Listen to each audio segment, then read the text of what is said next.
Welcome to Positive Talk with Kevin McDonald. Hey, that's me. Hi, and welcome to Positive Talk. Our show features the best positive stories and people from around the globe as we endeavor to answer the universal question of why am I here and what is my purpose? Understanding that can change everything, and knowing your greatness is fundamental to living your best life. So join us right now as together we work to create the adventure of our lifetime. You know, it seems like, hours since the last time I talked to this fine gentleman. And that was just a couple of days ago. And Nico's with it. By the way, I was thinking about this, Nico.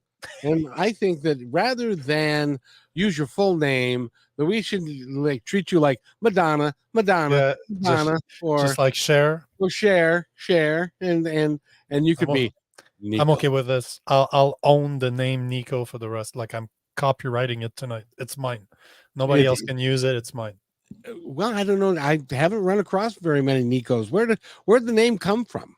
It's a nickname. My real name's Nicholas, and it's a guy I know, a French guy, would actually call me that to kind of piss me off, and I just embraced it because my name is so French that I chose a couple of years ago to shorten it. It's like the first letters of my first name, and the Lagan is the 5 first letters of my last name. Oh, very nice. I think so. Well, you put some thought into it anyway. Yeah. At least I needed something that was possible to say in English. And by the way, what's your shirt say? I got 99 problems. I got 99 problems, but being a man ain't one. It's one of mine. It's one of mine. I create t-shirts. I have I think 10 different ones that starts with I got 99 problems. But yeah, like this one here, people love that one there. Like how do I go there? There. The discipline trumps motivation. I have a lot that are less polite that I don't wear often on podcasts. So well, I imagine that is a conversation starter wherever you go. Yeah, especially the one there, like Men Lives Matter. I was in Colorado with my girlfriend. We were going to the nicest steak dinner place in the city where we're in, and we're talking, I ate a $75 steak type of deal. Oh, and the guy comes with the bill. I asked for the bill, sorry, and he's like, no, don't worry, taken care of. I'm like, what do you mean taken care of? I was wearing that shirt, like one of those versions, and he's like, there's one of our best customers that's always here, saw your shirt and he paid for your food just because you were wearing it. So I either piss people off with those shirts or they really like it. It's one of those. I need to order one of those t-shirts. I could use a free $75 steak. Can't we all? Now, was that a huge steak, or was it to the quality of the meat? A bit of both. But frankly, was it worth $75? No. The only reason you pay $75 is like for Kobe beef, like the Japanese made one. Yes. That you can literally cut with a spoon. You can look at it and it kind of almost undoes itself. But outside of that, no, that's just stupid. You know, go ahead. No, I was just going to say $75 for a piece of meat. It was good. It was not anything extraordinary. Like I wasn't, my world wasn't rocked. Well, you know, my son, he served in the Air Force in Japan, and I had never heard of this cut of meat before. Yep. Because it's really not available here. They make it in Canada though. They have some places that they make it, but it's very interesting because the cows listen to classical music. They're fed food that's mixed with beer. They get daily massages. Like it's insane. It's absolutely insane. But I remember the first time I had it, like almost 20 years ago, you had a piece, I would say like a 6 ounce. It was about $100 Canadian, $120 Canadian. So probably about $80 American now. And that didn't even include the sides or the baked potato Oh, or anything. it's like hey, a 6 ounce is not big either, right? A No, 12 ounce steak is like I stacked two of them, like I almost sandwiched them together. So a 6 ounce for more than $100, it's insane. But you can literally cut it with a spoon. It's that's so amazing. because it's the way that the veins of fat are going through the meat. They melt when you put them in the pan or you bake it. It actually all the veins are everywhere and they just melt. So the fat melts. It's insane. It's just insane. It must be really, really good for $100. It better be. it definitely. But the Japanese have a tendency. Like I'm a big fan of the Japanese culture, and I'm a big fan of weapons as a whole. I love knives, and they make like I want a katana knife, right? I'm a big fan of samurais, and they tend to focus themselves on their task and become master at them. Like they make the best sword on the planet, like the katanas, which are the samurai swords, are the best swords ever made. So I'm not surprised that they're that good with their meat either, just because of the time they spend dedicating themselves to really bettering their art. They're an interesting culture. I did not know this, but I was I was watching what's that show about the pawn shop in Vegas? I Yeah, forget Pawn the Star. I like Pawn Stars. Yes, and they had some samurai swords, and they brought an expert in, and the samurai swords were some of them. If you know how to remove the Yeah, the handle, handle. Yep. they're actually signed by the artist who created them, and some of them are like from the 1500s and 1600s. That's what most people don't realize. I think it was up to the First World War. Soldiers in the army was still carrying, like the officers still had samurai swords. Although everybody was using guns, they still had them. They do an amazing, amazing job. And those swords are, I don't know if you ever seen the tests that they do with the sword themselves, what they do. They simulate cutting through people. And some of the best swords on the planet can go through two or three people with one swing. It's so sharp that it will literally cut through human beings and multiple ones. It's absolutely insane. Like um one of my favorite blade, it's right here. And that's the small version of their daggers, and it's a Japanese blade. This thing's amazing. Like absolutely, I've had it for almost 10 years. It's amazing, amazing, but they will chop your if you slick your fingers gone. My children tell me I'm not allowed to have a sharp knife around me because if I do, I end up cutting myself. Yeah, So well, yeah, you don't want to cut yourself with that though. no, and it's an art form that they have really created. And the first time we talked, and we talked about boys to men and men to good men, and we're going to touch on those today. But I also wanted to touch on the fact and we both agree that martial arts. If you're listening to this, put your kids in martial arts, boys or girls. Um, 100%. they'll learn some interesting things, girls on how to protect themselves, guys on how to be um, men or respectful, and because that's part of the culture.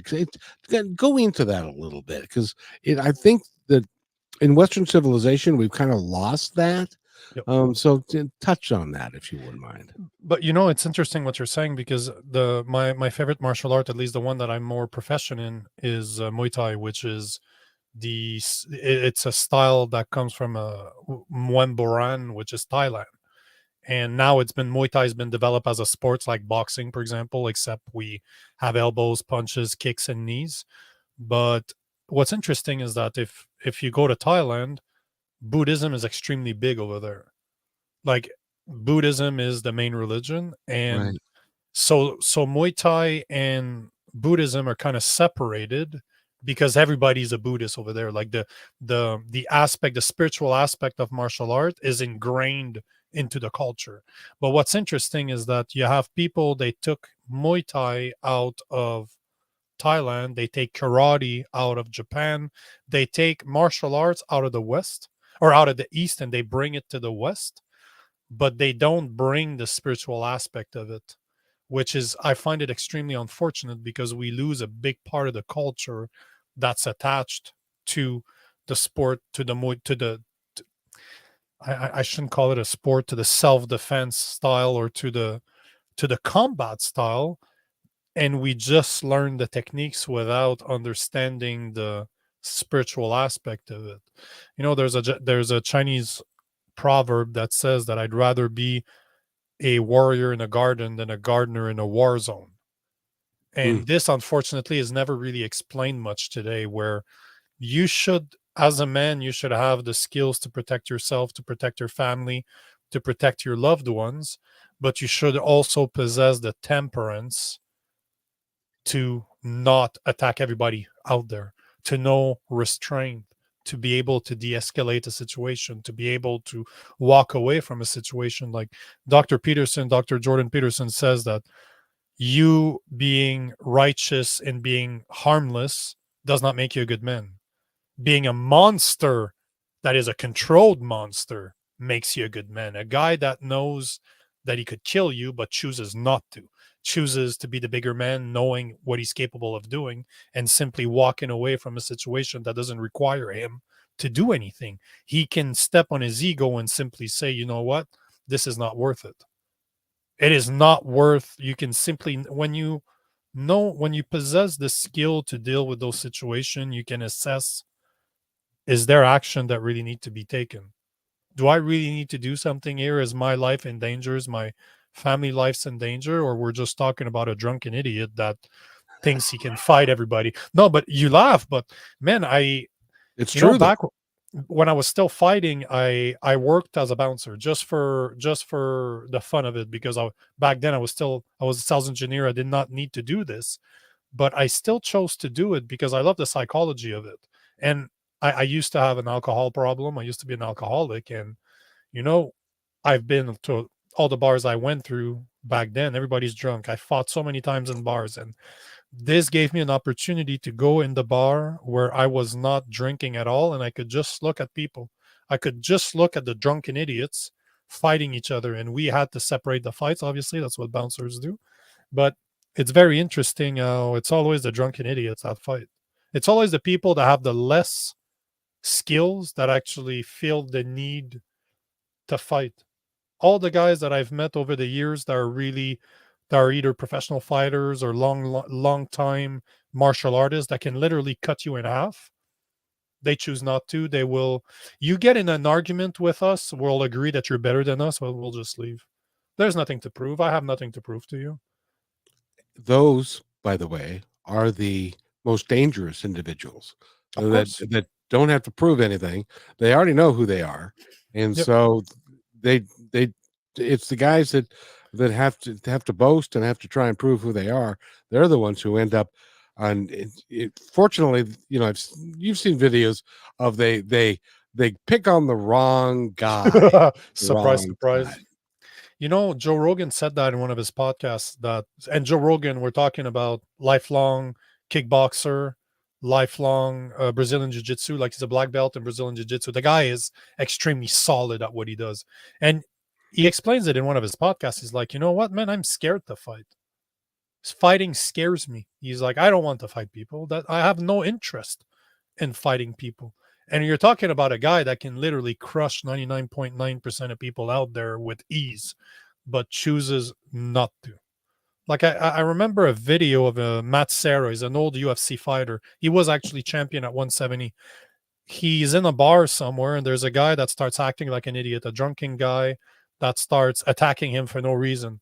He basically brings him to the ground. He's a jiu-jitsu guy, brings him to the ground, sits on his chest. And you're talking about a world-class fighter. You're not taking him off of you. And all you see is the guy struggling to remove Matt Serra from him. And when Matt Serra's not fighting, he's New Yorker. He's like 5'8", 200 pounds, 110 pounds. So he's a heavy guy. And he's just sitting on his chest, and the guy's like, "Aah!" He's trying to get out of it, and nothing's going on, right? And all he did is he held him in place because he was dangerous. He was drunk. He was being aggressive with people. So he put him on the ground, manipulated him until the police showed up. When the police showed up, he got up and he left. So it's like he could have done whatever he wanted with him, but he chose not to because he knew better. Now, do you attribute that to the Eastern philosophy that goes along with these martial arts, more so than just the ability to do it them all by itself? No, not here. Like in a lot of cases, yes, because there's still a lot of spirituality. There's a lot of people that are spiritual through martial art, but to me, it comes from a place where you understand your capabilities. You know what you're capable of doing, but it goes even further than that. When you let's say a black belt in Brazilian Jiu-Jitsu takes 10 years of you training 4 times a week. It will take you 10 years to get one. Wow. It is a very long process. That means there's a lot of guys on those mats that are a lot better than you, and they will remind you every time you show up to the gym. So one of the first things that I've learned in martial arts is that your ego takes a hit. And to this day, like there's certain guys that I know that even when I was sparring with them, it had to be extremely polite because they were world champion and their mentality are completely different. If you turn the heat on them, they will knock you out cold. They like to hurt. Like there's guys out there that likes to hurt people, right? If you give them an opportunity in a ring or in a cage and you push them and you look for them, you're not going to look far. You're not going to have to look very long. You'll find them. And so I think it's the point that you're shown on a daily basis that there's people that are a lot better than you. You start to realize that you're not that good, that there's always better people than you. And when you're in a situation where you're exposed, right, where there's somebody that hurt you or somebody that has you in a submission and you can't do anything about it, you're literally like a little child being manipulated by a grown adult. You're like, oh, okay, hold on. So I know how this feels. This sucks. So you don't do that to other people. It's just your ego gets demolished. Like for a lot of us, the ego just like you realize that you're not that good. There's always better people than you, and that tends to keep you very honest and respectful. It's interesting because when I was young, I was a boxer, Mhm. and when the first time I saw mixed martial arts, I was amazed at the brutality of it. What do you mean by brutality? Well, when you knock somebody down, as an example, Yep. and then you hit them with your fists, hit them with your elbows, and all of those in order to knock them out, and I had never seen such a thing as that. I considered it really brutal. Yeah. Although I got to tell you, in boxing, I'm now a little bit more civilized. I was a pretty rough kid at that time, but I think that any sport that you win by knocking somebody else out and damaging their brain is probably not a sport that we should be celebrating. Does that make sense? You know what's interesting about what you're saying is that do you know that for the brain, boxing is worse than MMA is? Oh, I know. And this to most people, and exactly to your point, they look at MMA and they look at a guy, pop, he gets clipped, he falls down, the guy jumps on him and starts throwing elbows and tries to finish him. That the fight's done. When the referee sees that the other guy's not defending himself, done. In boxing, you can, unless there's a rule of 3 knockdown in a single round, you can literally get knocked out you can get dropped in every single round, get back up. That's at least a concussion every time. And a lot of the times a concussion, you don't even realize it. Like I've had concussion in training where I did the chicken dance, as we like to call it, where the knees buckle and you're like, "Rrr." It's you're not as stable as you used to be. But in boxing, it happens all the time. Like there's a lot of people that died every year, but what surprises people the most is football. Football is absolutely brutal when it comes to concussion. It's one of the worst sports out there.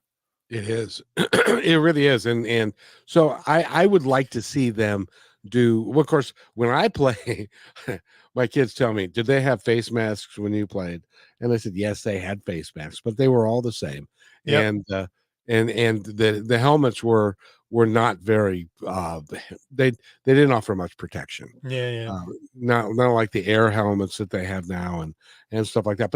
But still, no, to your point, there are I- Junior Seau is a great example of a wonderful, wonderful linebacker.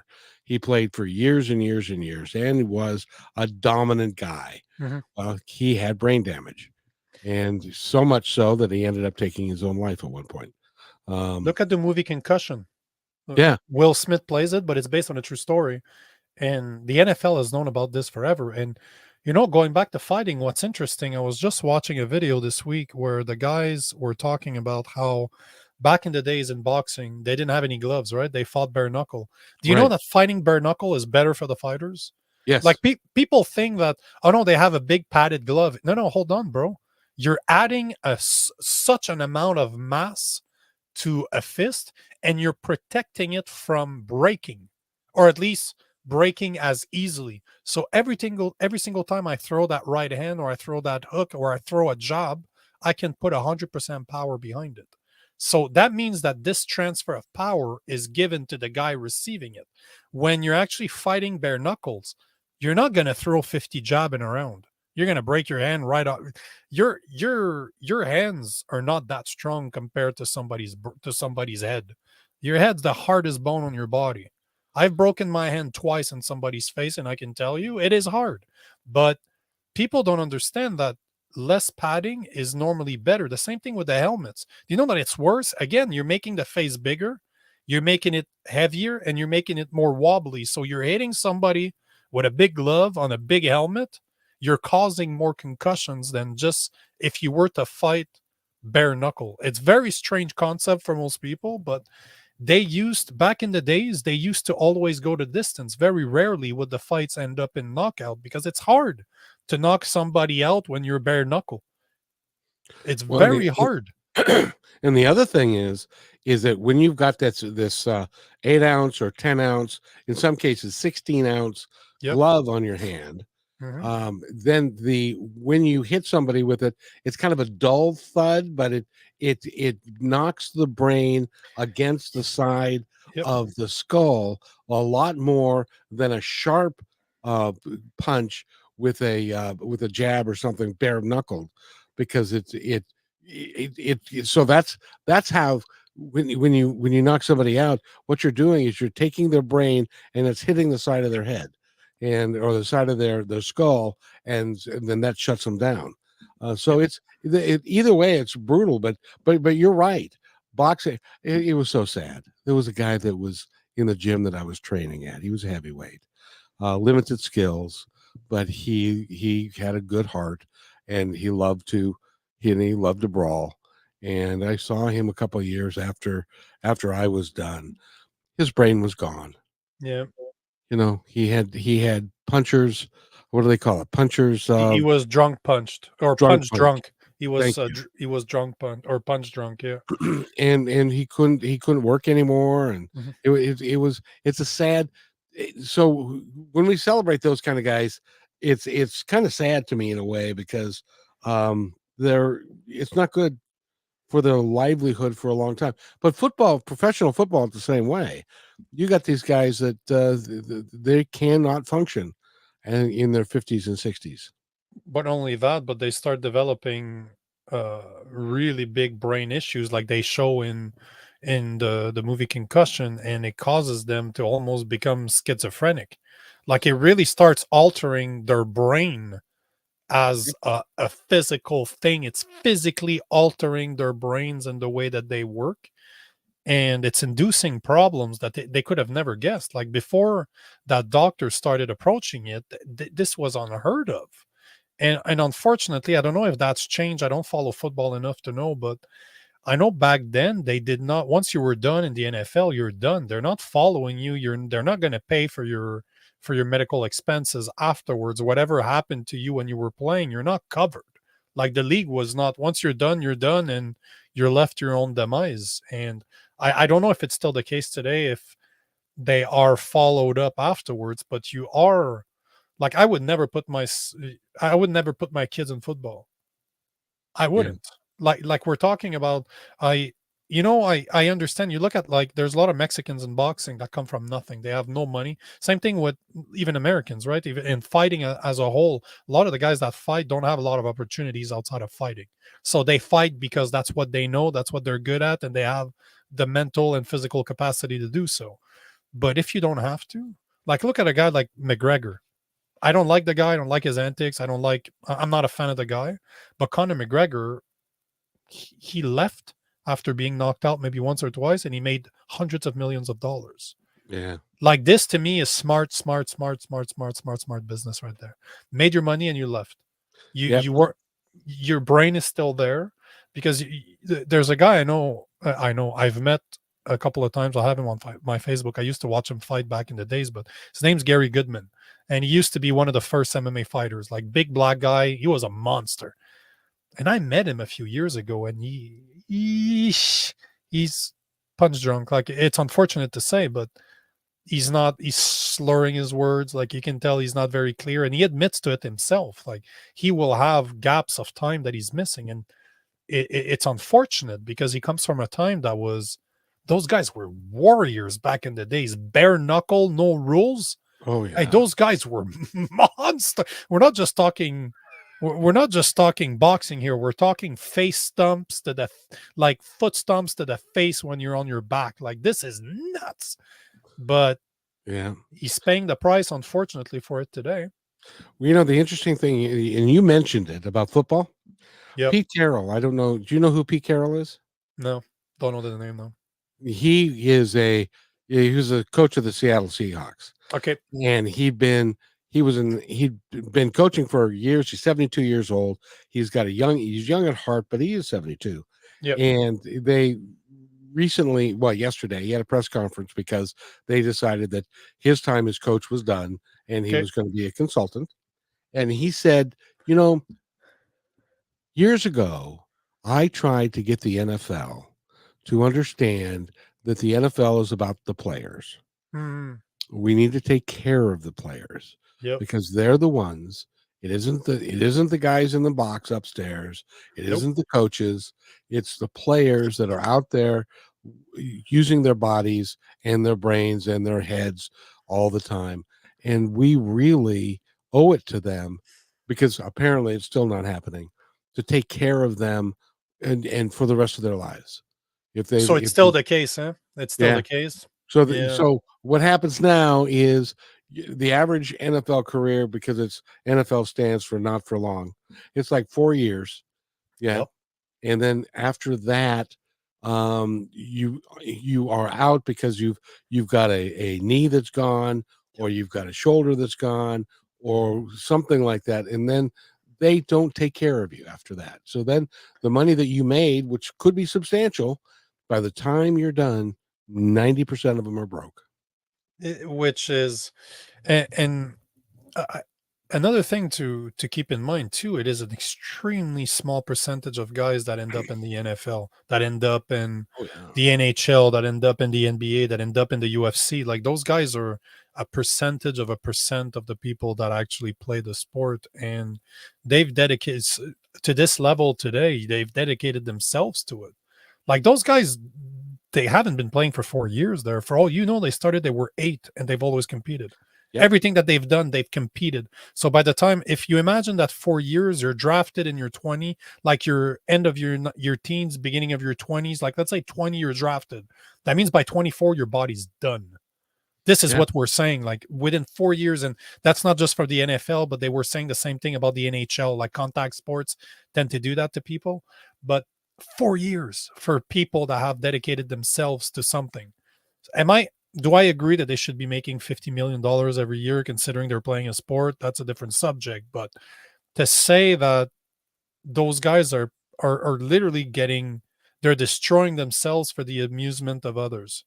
And they're not even the one that's profiting the most out of this, is Nope. the team owner, the leagues, like the leagues in which they play. It's amazing to me that they're not being taken care of afterwards, that the leagues are not for them. At least the NFL is not with them for the remainder of their lives, because their lives are screwed, Yeah. are absolutely screwed. The Players Association does do a few things, but that's the union. Yep. But I like to tell parents this story because you're absolutely right. Such a Yeah. small percentage of guys actually make it. Hmm? I played with a guy. He was a left-handed pitcher, and he threw. And this is back in 1975. He threw about 95 miles an hour, Good for him. and in those days, that was a big deal. Yep. And he was the first draft choice of the first round by the San Diego Padres. First Good kid for, taken in out of high school. good for him. He never made it to the major leagues. How come?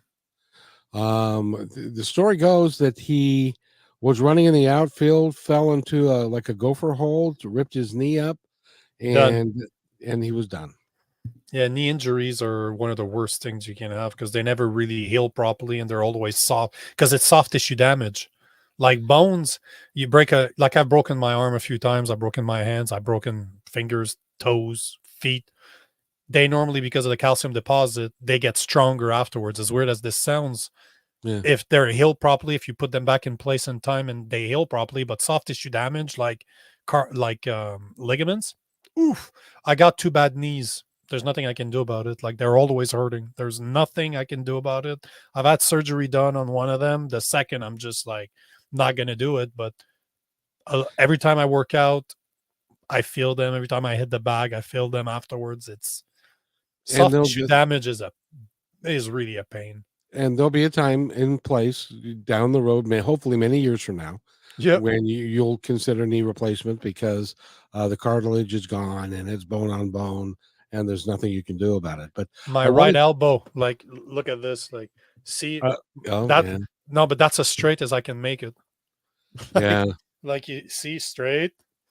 So I literally see that's the scar right there on the tattoo there. yeah. Like hold on right there. So I'm lifting weights, my elbow snapped, and it's years of pounding, of pounding, of pounding. Turns out that I'm bone on bone, like the cartilage is gone. And that's 6 years ago. And so it's nothing much that they can do about it, right? It's just it goes with the sport. Unfortunately, martial arts can be brutal on the body, but there's nothing I can do about it now. It doesn't even open properly. And the problem is when you were a kid and before that happened, you were pretty much invincible until that happened. You know what the worst part is that for at least 3-4 months I trained with a broken elbow. Oh, amazing. I used to back then I was dating a doctor and I came home and I'm like, man, I was at the gym and I heard a click in my elbow and my elbow collapsed, right? Like I was doing dumbbell press and I'm like, is it possible that I snapped my elbow? She's like, yeah, not training that, like no way. So I just went on and I strapped it. You know what the power lifters put on their knees? Yeah. I started wrapping my elbow every time I went to the gym, and one day I woke up, I was swollen from the wrist all the way to the shoulder, Oh, like there geez. was like an accumulation of liquid. And I went to the hospital, and turns out that I had a. Do you know what a bone spur is? Oh, sure. So piece of my bone broke, and it healed wrong. So it healed pointing out, and it was causing an irritation to my arm, and my arm just swelled up. So my elbow was already screwed. Like, so it's months and months of the elbow not healing properly. And I was still hitting the gym 5 times a week. I was doing martial arts 4 or 5 times a week on top of that. So I never really stopped. But now that's why my arm doesn't open properly anymore. Well, Nico, the point I wanted to make about my friend who was the first round draft choice and never made it to the majors, he had we would go to the stadium for a game that he pitched, and there would be scouts from Notre Dame and USC That's awesome. and University of Washington and all and he decided to go pro out of high school rather than take advantage of the free education and stuff because thinking that he was going to have a long career in the major leagues. And a lot of parents will push their kids that way rather than say, use sports as you can to Yep. get the education you need to take care of you for the rest of your life. Do you agree with that? Couldn't agree more. I could not agree more. Like even I think we spoke about this last time, but I'm a big fan of Coach Carter movie, and Yes. that's what he does. Like the role that Samuel L. Jackson, which is a real coach in real life, but the role that my Samuel L. Jackson is playing, and that's what he's explaining to his guys. He's like, chances are of you making it to the NBA and even playing in college are small. But if I did my job well, by the end of the year, all you guys are going to be able to go to college. And this is what's amazing because that's an education that you can have for the rest of your life. You can, some of the guys go like, if you're lucky enough, like your friend you're talking about, if you're lucky enough that you have a skill that you've developed, you've dedicated yourself to, and it can buy you into a university, take advantage of it. Don't go pro right away. Like that's why even in the NBA right now, they're not allowed. I think a guy like LeBron James was one of the last ones that was drafted right out of high school. Because now, if I'm not mistaken, unless that changed, they don't draft. They cannot draft out of high school anymore. They need to draft out of college or university. You need to be a That's certain age in order to be drafted, and not only that, but if I'm not if I'm not mistaken, the NBA has people that they will introduce to the new players on how to manage their money. Because as you said, if the average span of a career in high end sports is 4 years, that means you can't start spending all your money expecting to have another year. Because for all you know, you're going to get injured, your contract is done, it's not going to get renewed, and you're screwed after 2 years. That's all you know, right? So they started implementing years ago programs where they would teach the the young players how to invest their money, which to me is absolutely brilliant because I used to, when I was in um Toronto, Canada, I met this guy. He was part of my ex's martial arts school, and he was an old NHL player, and he only played like 4 years, like the regular season. I don't remember exactly the story why he stopped, but his wife was extremely business savvy. Like her father owned a small trucking company, but he's made a couple millions playing for 4 years. He never spent it. He gave it to his wife. His wife injected it in the money in the business of her father. And last time I saw them, they had 50 or 60 trucks on the road. So wow. this is what's brilliant about sports. If you consider that you have a 4 year term, let's say that you assume right away that you're not going to make it past 4 years, make as much money as you can for that 4 years and invest it all. Just take that money, invest it, treat it like it's almost a bank loan, like somebody's giving you an influx of money, and learn how to invest it. If you don't know how, surround yourself with smart people and have them invest it for you. But this is, it's incredible because to make it to that level, it's not like 40 years ago where you could be a baseball player and still have a real job. Like you look, maybe not 4 years, but like 60 years ago, those guys still had a real job, right? It was like Yeah. almost a hobby for them to play Yep. hockey, for example. But today you're talking about the best of the best on the planet. Like you're talking about genetic freaks that are extremely disciplined on top of it. So you're talking the cream of the crop. So for you to be one of those, you have worked your life off to get to that point. You're not just getting there because you're good. You're getting there because you're great. Right. And Yep.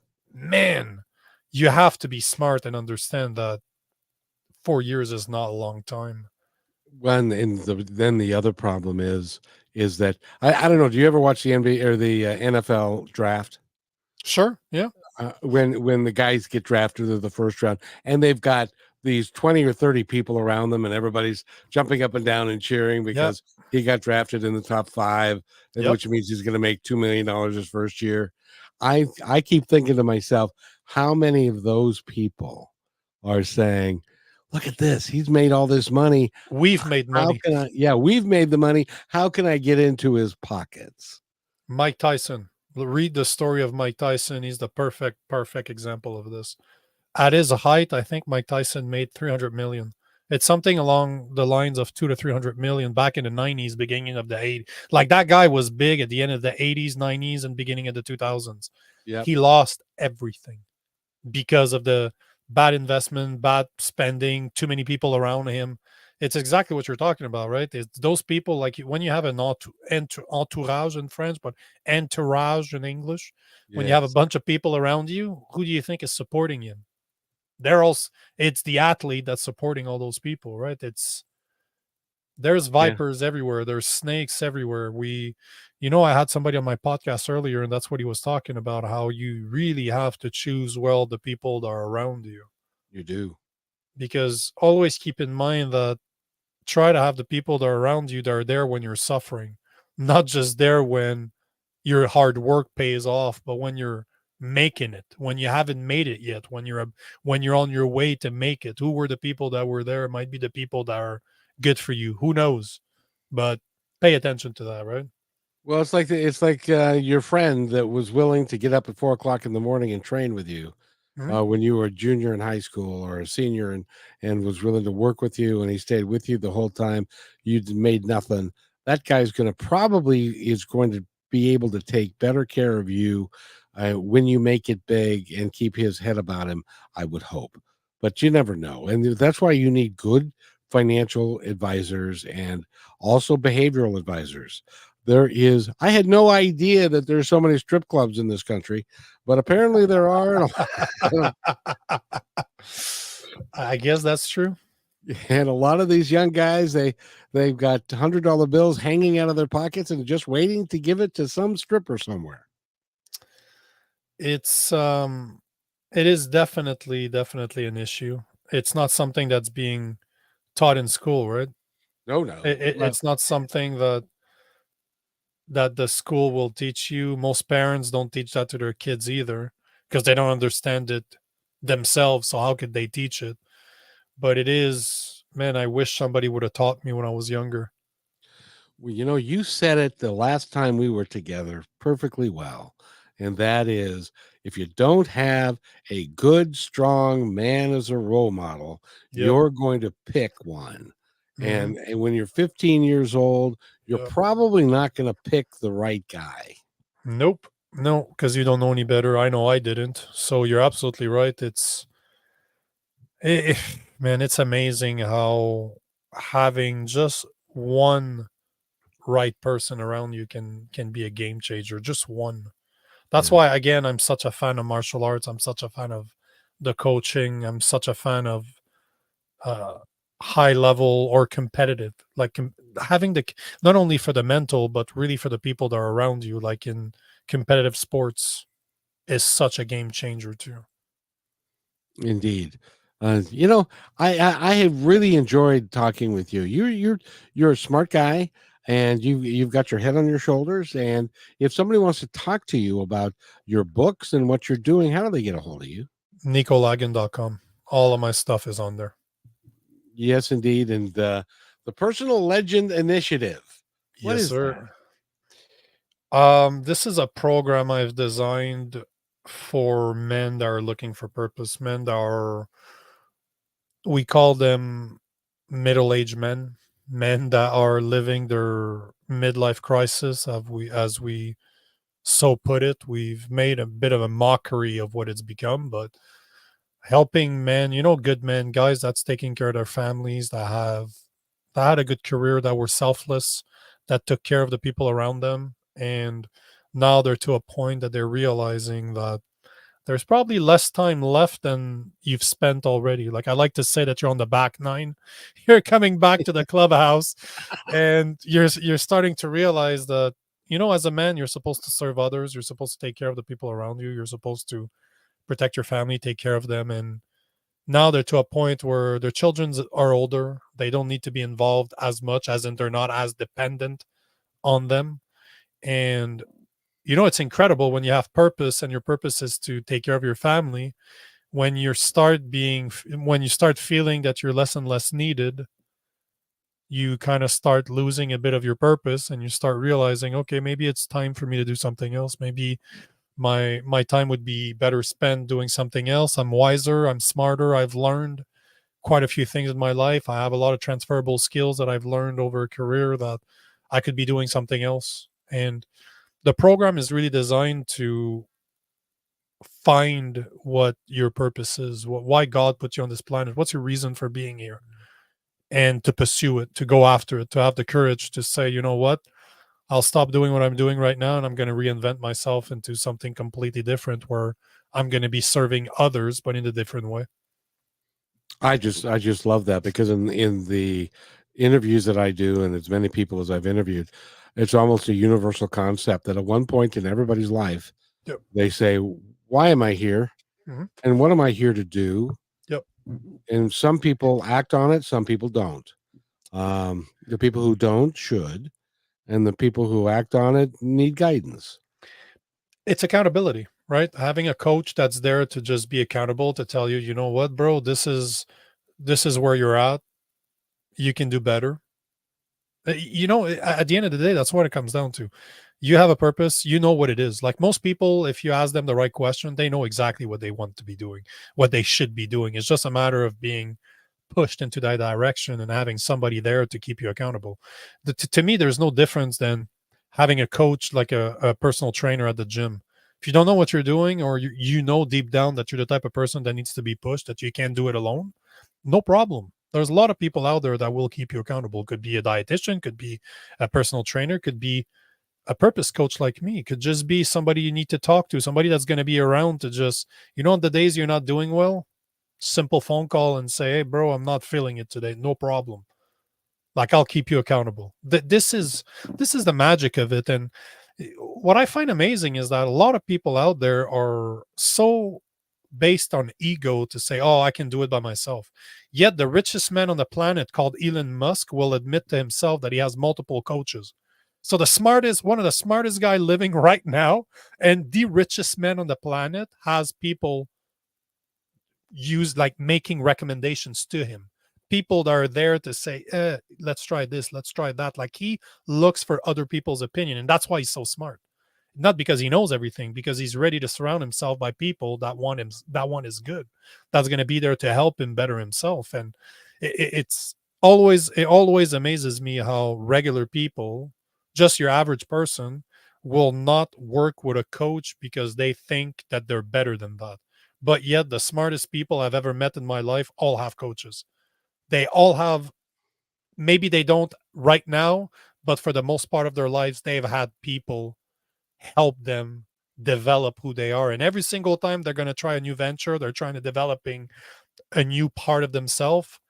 Instead of doing it all by themselves, they're going to find who's the best person that they can find that can help them fast track it. Because you can do it all by yourself if you want. You can spend 10 years doing something that could have taken you two with a coach that knew what they were doing.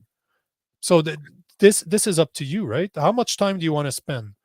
My time is the most valuable thing I own. So I'd rather invest money in people that can help me, teach me what I need to know in order to develop a certain a certain skill, develop a new idea, develop something that I don't know how to do right now.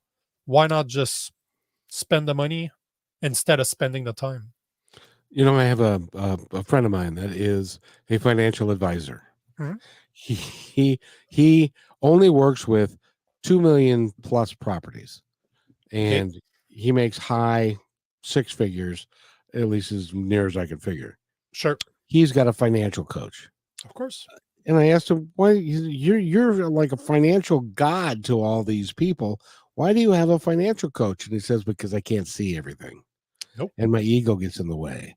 And so 100%. I need somebody to really give me clear and precise advice, not based upon ego, but based upon reality."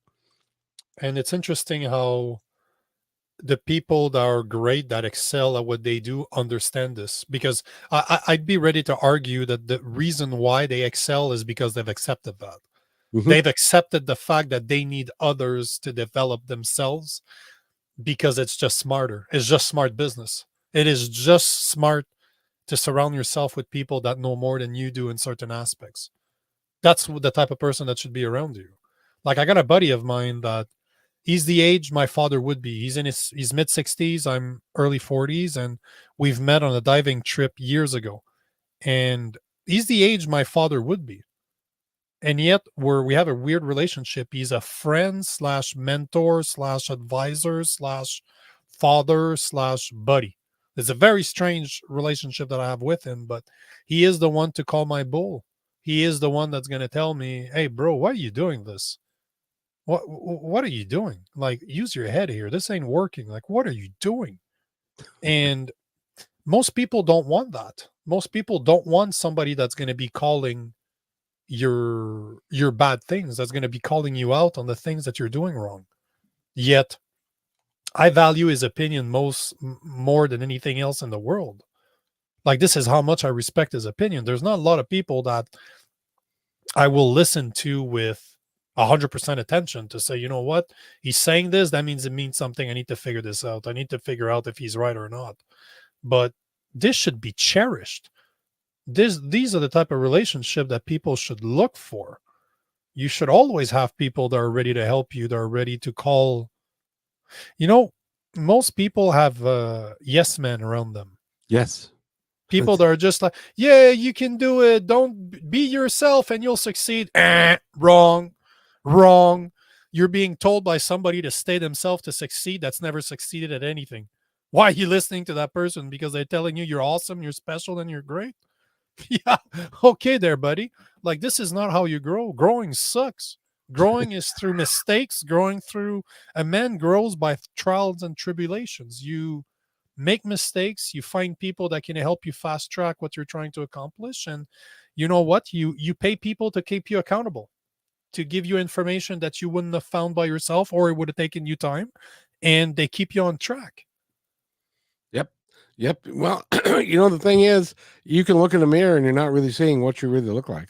No, you're seeing the good parts of you. Yeah, and everything is in reverse anyway. That's why you never get to see your ass in real time, because that's, if you're looking in the mirror, that's not how it actually looks to other people. Nope. Nope. But again, it's very, I find this whole thing very amazing, that really experienced and established people, successful people, will hire others to help them, but the average person will not. They think it's expensive, or they. I don't know why. Honestly, I have a coach. Yep. I'm sure you have a coach, Mhm. and they are the cool thing about. And I'll speak about my coach. The cool thing about that is she doesn't have an agenda. Her agenda is to present me with ideas that I haven't thought of myself. Mhm. Yep. That's Or exactly what it is. Yeah. yeah, or she'll tell me something that I don't want to hear, that the people that I have working for me aren't going to tell me. And this, to me, is the accountability portion. Is really the part where she is, I know I'm not supposed to swear, so I'm not gonna say it, but I am the you need in your life.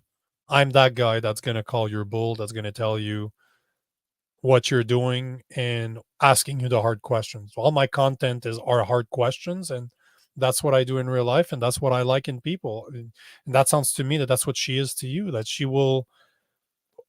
Why are you doing that? Have you ever thought about doing this? No. Why not? Exactly. And We had that conversation.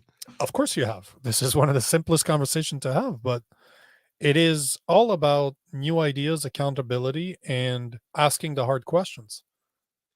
Being the person, because again, as you said, people that work for you are yes men. They're not there. They're not there to insult the boss.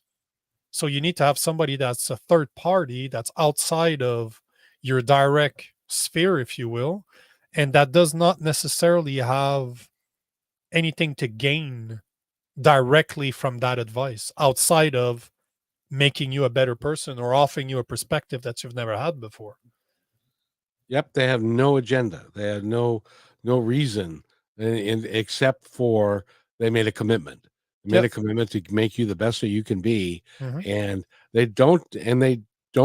She doesn't sugarcoat it. She's like, I know Yep. you probably don't want to hear this, but Yep. I agree with you 1,000%. And these are the type of people you want to have around you. And that's it's an how you make investment. yourself great. And it's an investment.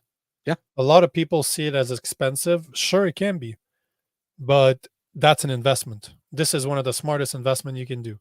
Tr- Invest in knowledge, invest in developing yourself, invest in learning, and invest in having great people around you that will be those guides that we should all have. and you will be great when you embrace that. And we all, I coaching. It was. well, gosh, it's only been around like 20 years, or when it's started to really get into the mainstream. But it's vital. If you want to be the best that you can be, go get some, whatever it is. If it's a media coach, if it's a strength coach, if it's a personal coach, if it's a mind and body coach, whatever it 100%. is, Yep. so that you can identify how you can be great. You're already great, but you don't act like it sometimes. The greatest thing about a coach is they will see something in you that you do not see yourself. That's Yes. a great coach for you. Yep. Because you can't look in the mirror and you're not going to see it. You need to have somebody give it a fresh perspective from the outside looking in. Like, Ag- why do you Agreed. say it's like kind of like she said to me, why do you put up with that? I don't, what do you mean? You know what I mean. But you just don't want to admit it to yourself. Mhm. Yep. And so it's like, oh well, yeah, I know. Excuses I, afterwards. Huh? I got a million of them. Yep, most people do. Most people do. So I highly suggest, I think the world of you, Nico, and I highly suggest that you go to Nico Lagan, that is LAGAN.com. If you want to be the best you can be, this guy's not going to let you be anything less. Agreed. But but that's a two-edged sword, because at one time you're not going to let them be, and so they're going to have to work their ass off as well. But that's That's how it the works. only people I work. I don't waste my time with people that won't do the work. This is one thing. My time's too valuable, and if I invest, because as much as people invest in getting coaching, a good coach is not going to waste his time with somebody just for an exchange of money either. Right. I get pleasure out of seeing people succeed. And if you're not ready to succeed, you just want to pay somebody that's going to brush your ego, I'm not your guy. I'm not going to take your money to make you feel better. And I know some really good coaches that have said to a client, I've given you the advice and I've told you what I expect, and you haven't followed through, so I'm going to fire you. 100%. I've done that before, so I know. Yeah. Mm-hmm. Because it's a waste of your time. And now maybe that will be the wake up call that they need to say, oh, all right, I'll do it. And maybe. Chances are no, but maybe you have to be hopeful. Maybe. Or if not now, maybe next year or the year 100%. after. That's possible. Yep, that is possible. When they, because they root around and they don't get anything done, and they find themselves in the same place next year as they were last year, and they finally get to the point where they say, all right, already, I'll get a coach. So It's true. thank you so much, Nico, for being here. I really appreciate talking to you, and you're an awesome man. I've enjoyed this conversation a great deal. And is there anything you'd like to add before we go? No, thanks again for having me on. It's a pleasure to speak to you, and yeah, thank you, man. It's great. We'll do this again. Anytime. And if you want an old fat white guy on your show, I'll be happy to come do your show as well. Sounds good to me, brother. So you take care of yourself, all right? You too. Bye. Okay. Wait right there. I'll be right back. Hey, thanks for enjoying this episode all the way to the end. Please give us a like and subscribe to this channel. This has been a production of PositiveTalkRadio.net. Please visit our website, oddly named PositiveTalkRadio.net, for more details about us and our mission, which is to provide great positive programming designed to inspire us all. I'm Kevin McDonald, and I'm proud of these shows, and I truly hope that you'll like them and share them with friends and family. So on behalf of our entire team, remember, be kind to one another, because each other's all we got.